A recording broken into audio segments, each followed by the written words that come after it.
O Senhor esteja convosco. Ele está no meio de nós. Proclamação do Evangelho de Jesus Cristo segundo Lucas. Glória a vós, Senhor.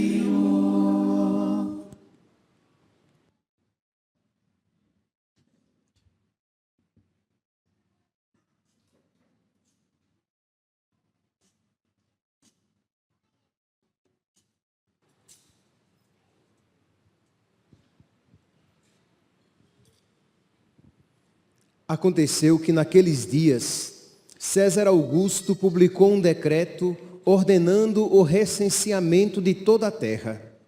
Esse primeiro recenseamento foi feito quando Quirino era governador da Síria. Todos iam registrar-se, cada um na sua cidade natal. Por ser da família e descendente de Davi, José subiu da cidade de Nazaré, na Galileia, até a cidade de Davi, chamada Belém, na Judeia, para registrar-se com Maria, sua esposa, que estava grávida. Enquanto estavam em Belém, completaram-se os dias para o parto e Maria deu à luz o seu filho primogênito.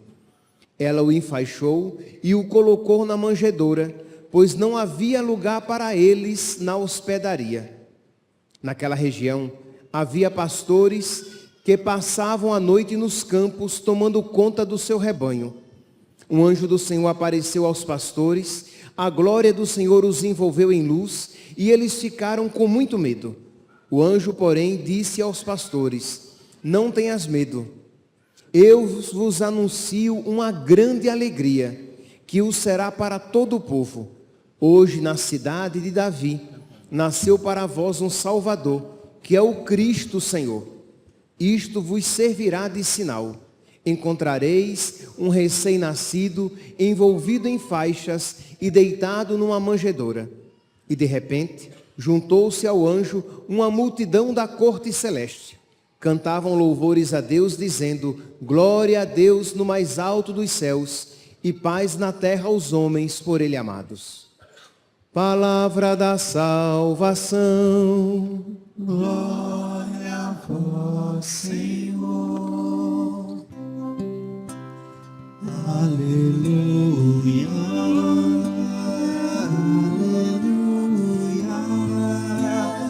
Aleluia. Aleluia.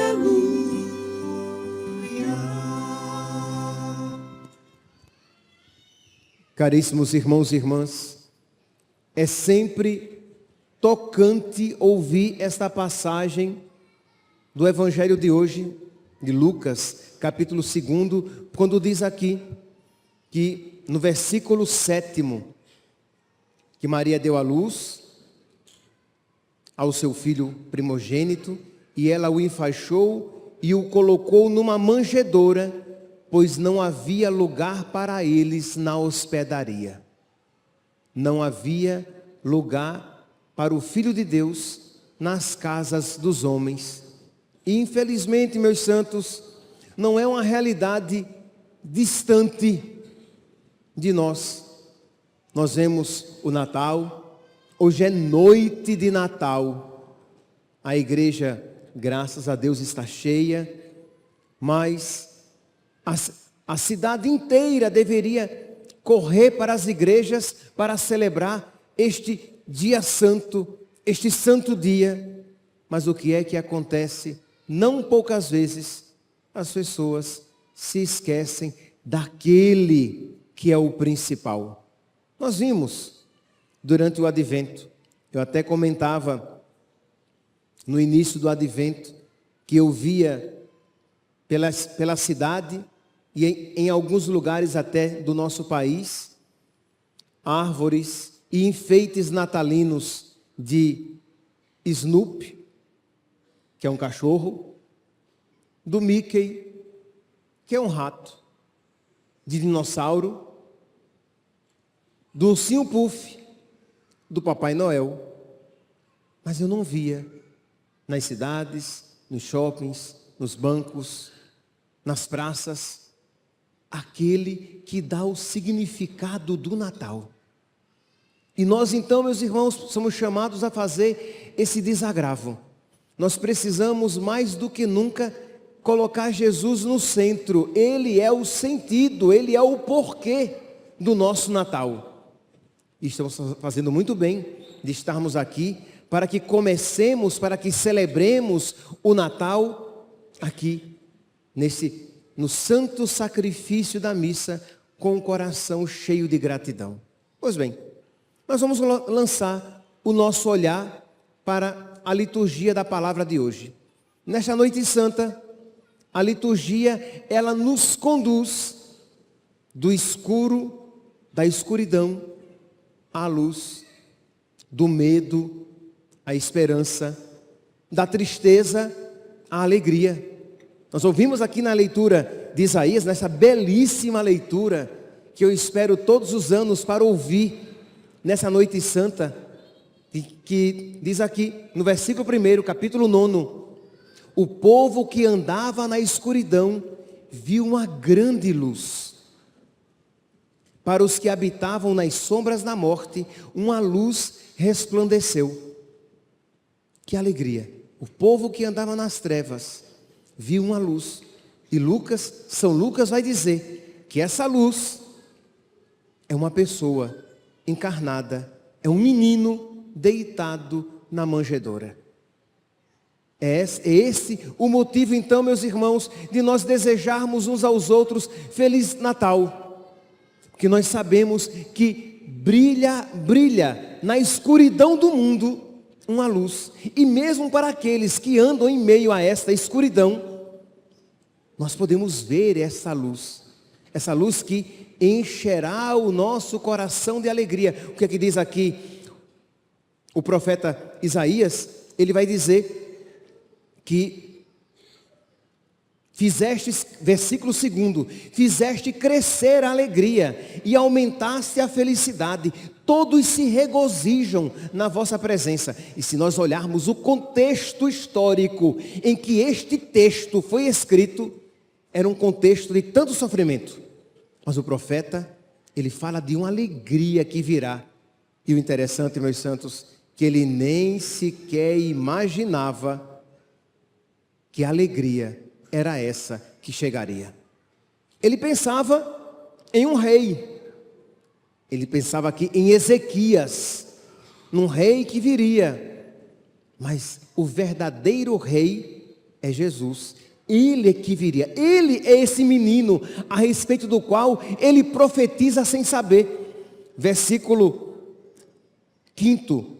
Porque nasceu para nós um menino, foi-nos dado um filho. Ele está falando de uma criança outra qualquer, de um filho de um rei, de então.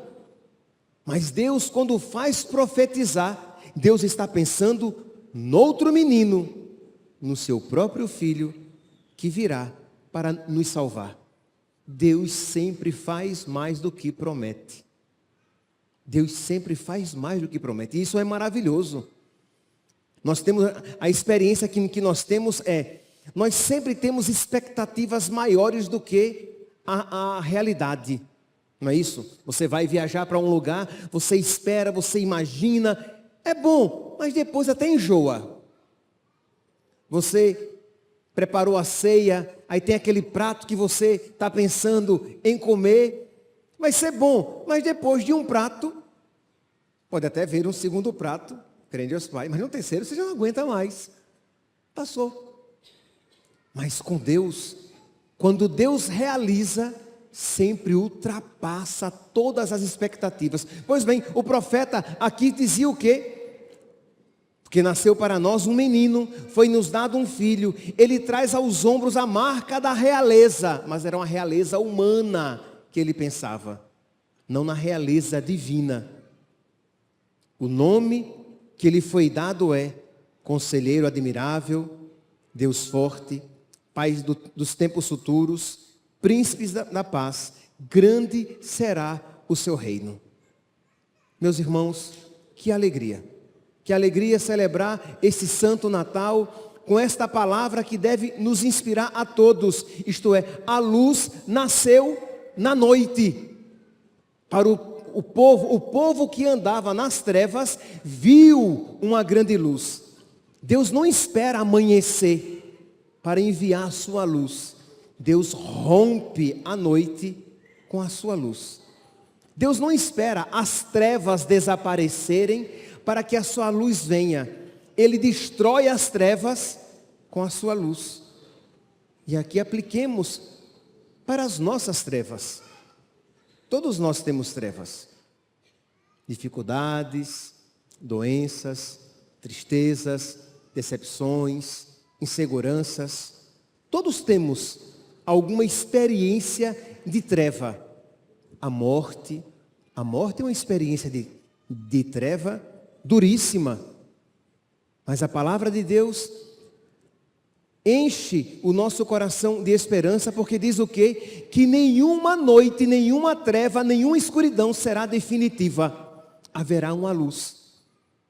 É aquilo que nós gostamos de dizer, haverá um final feliz.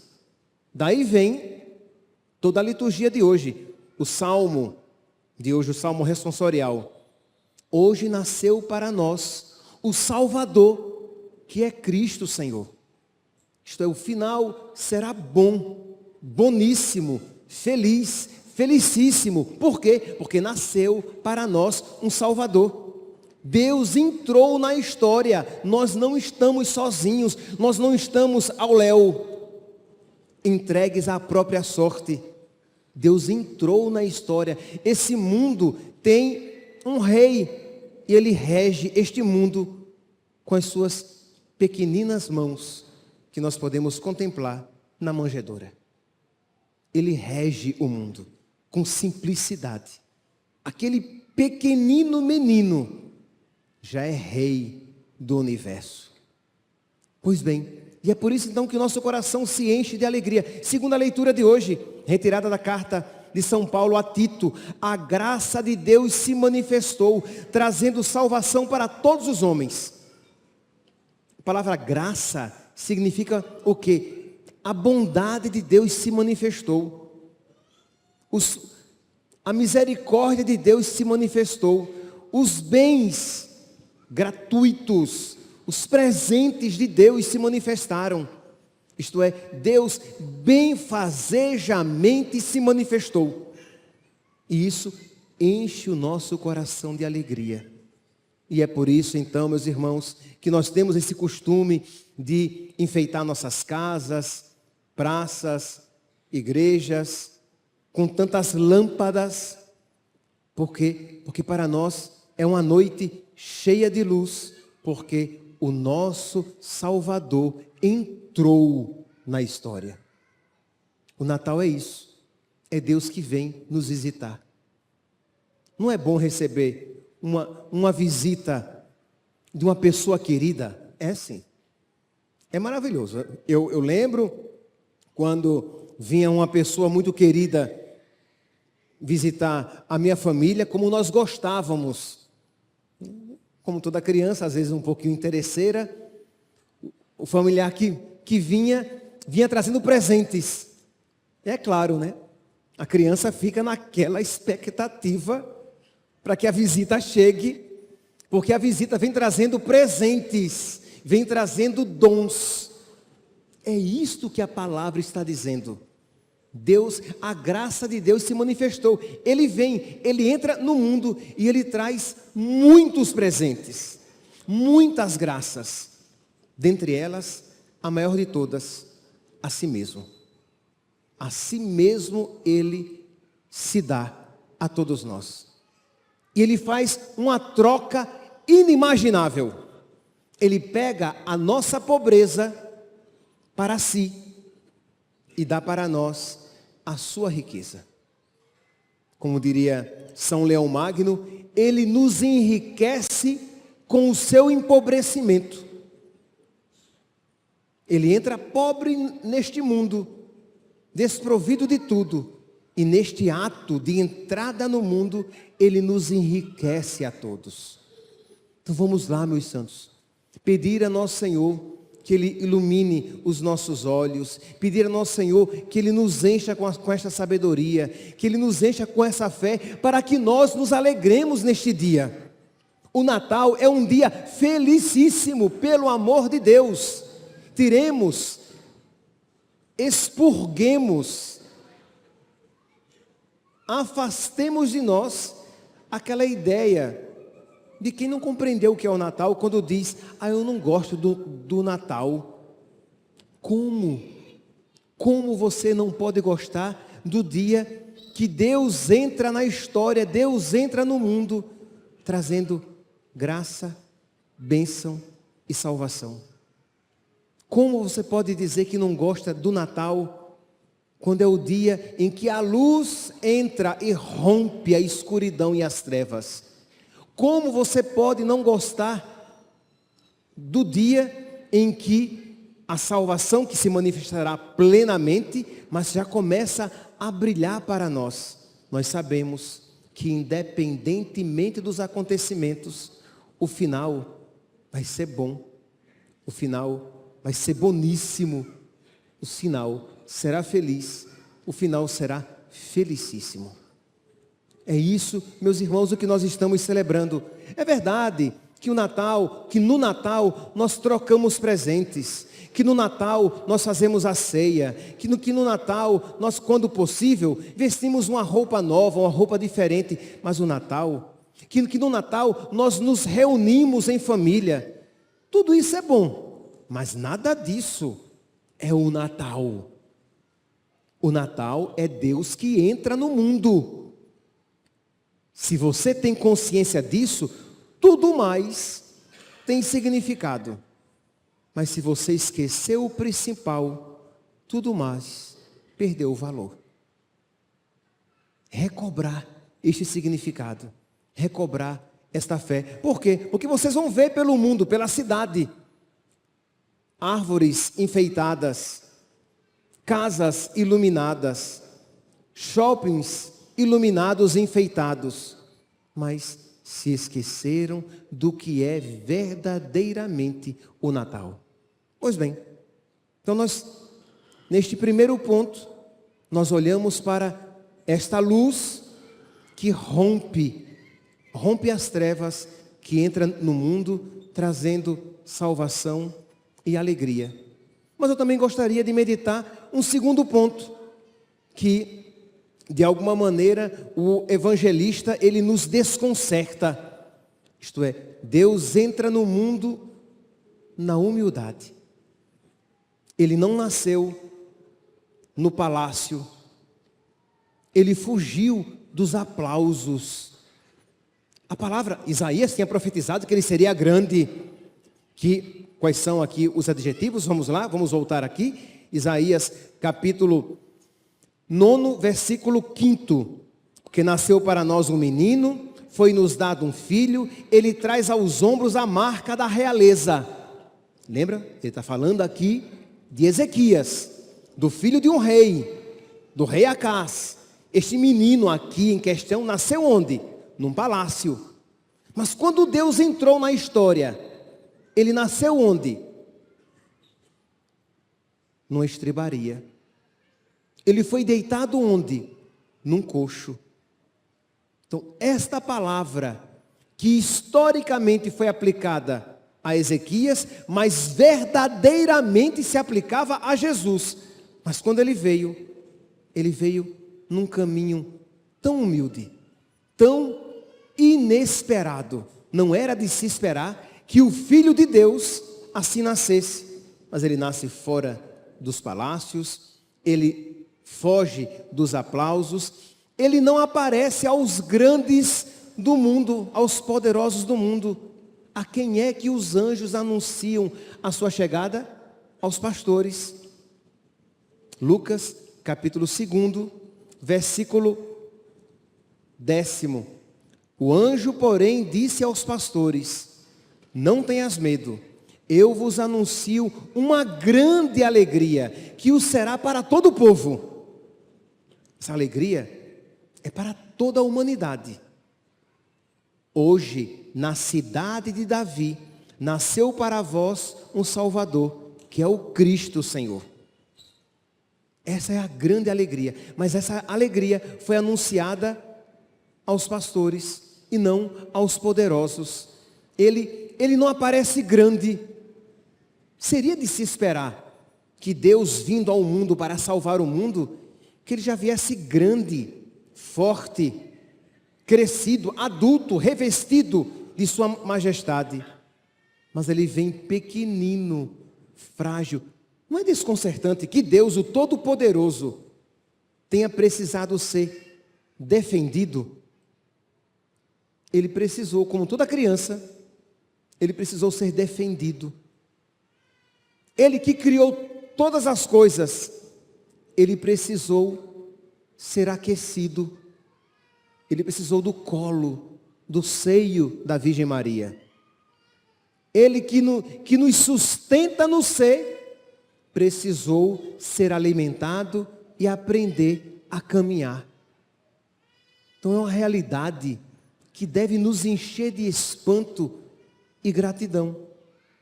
Quando terminar a missa, que você se aproximar do presépio, ou aqui da manjedoura, peça ao nosso Senhor: meu Deus, põe no meu coração a sabedoria necessária para que eu compreenda o que me foi feito.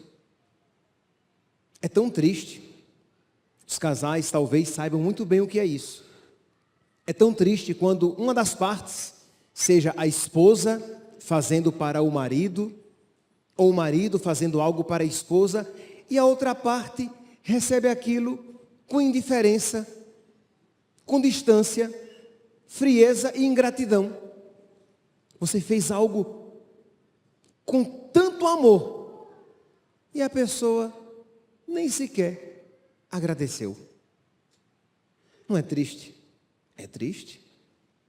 Eu sei porque quantas vezes ouvindo os casais eu ouço isso: padre, ela nem percebe o que eu faço por ela. Padre, ele é tão distante, nem vê aquilo que eu fiz. Nós sabemos disso. Ora, não é infinitamente mais triste quando você se coloca diante de um presépio e você não diz um pequeno que seja: obrigado, Senhor, pelo teu amor. Quando você se coloca diante dessa manjedoura e você não se digna, como uma criança, tocar no seu pezinho, nesta imagem, querendo tocar os seus santíssimos pés, e dizer: ô Senhor, o Senhor me amou tanto, me ajuda a te amar de volta. Isto é, ele veio pequenino, cheio de ternura, para despertar ternura no nosso coração. Ele veio pequenino porque quando nós olhamos para uma criança, a nossa atitude quase que instintiva é de querer pegar, de querer colocar no colo aquela criança. Ele quer ser amado por nós. Ele veio cheio de graça, como diz aqui Tito, a graça de Deus se manifestou, trazendo salvação para todos os homens. Então deixemos-nos tocar pelo seu amor. Deixemos-nos tocar pela sua simplicidade.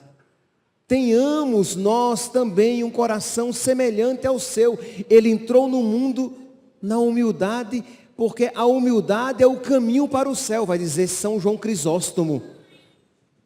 O grande bispo Crisóstomo, boca de ouro, que falava e que arrebatava, que incendiava os corações quando falava. São João Crisóstomo, contemplando Jesus na manjedoura, ele disse: o caminho para o céu é a humildade. Porque ele veio ao mundo no despojamento, na pequenez, na humildade. Nós precisamos nos aproximar dele nesta mesma atitude. Contemplar Jesus na manjedoura é rever os nossos critérios. Nós temos procurado servir a Deus com um coração manso e humilde.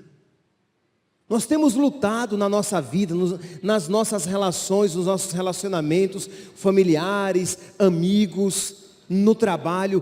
Temos procurado ter um coração manso e humilde, porque o coração de Deus é manso e humilde.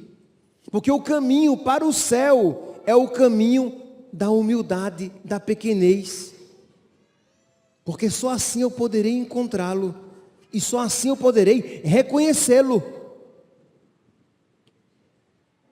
Nós olhamos para a manjedoura e vemos esse menino aqui deitado, que é um sinal de um outro menino.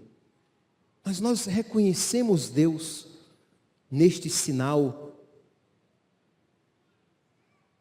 Nós também reconhecemos Deus noutro sinal. Agora, o significado aqui é totalmente outro, mas é também uma realidade escondida.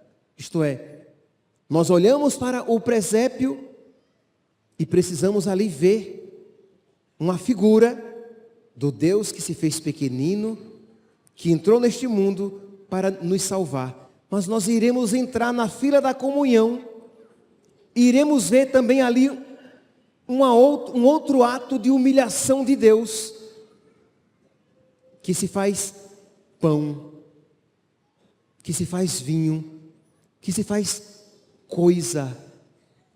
Isto é o meu corpo, dirá o sacerdote. Isto é um pronome demonstrativo que nós aplicamos geralmente para coisa. Jesus se apequena porque Ele quer morar no nosso coração, mas só fará com Ele comunhão quem o reconhece como Deus. Quando nós entramos na fila da comunhão, que o sacerdote diz: corpo de Cristo. E você, quando possível, se você não pode, fique tranquilo, mas quando possível, você se ajoelha, porque você adora, e você diz: amém. Isto mesmo, é Cristo, é o meu Deus, que entrou neste mundo para me salvar, que se fez corpo para se dar como alimento a nós. Ele assumiu este corpo para dá-lo a nós como alimento. Se Jesus Cristo não tivesse se encarnado, Ele não poderia deixar o sacramento da Eucaristia. Você compreendeu? Se aquele menino não estivesse deitado no presépio, na manjedoura, nós não teríamos Eucaristia. Porque se Ele não assumiu o corpo, como é que Ele nos daria o seu corpo na comunhão, na Eucaristia? Tudo começa aqui, no Natal, naquele pequeno, frágil e doce menino que nasce para a nossa salvação. Peçamos, meus irmãos, a nosso Senhor o seu auxílio, a sua luz. Reconheça, diga assim: Jesus, eu ainda não te conheço tanto quanto eu poderia te conhecer. Consequentemente, eu ainda não te amo tanto quanto eu poderia te amar. Dá-me, Senhor, dá-me o conhecimento de ti, que eu te conheça cada vez mais, que eu me encante com assombro e adoração cada vez mais, para que eu te ame cada vez mais. E não tenhamos dúvidas, meus santos, que este processo, continuamente crescendo cada vez mais no nosso coração, fará com que nós nos ajoelhemos com toda a reverência diante, seja da imagem dele no presépio ou da sua presença real na Eucaristia, com todo amor, com toda reverência e diante da Eucaristia, com toda adoração. Louvado seja nosso Senhor Jesus Cristo, para sempre seja louvado.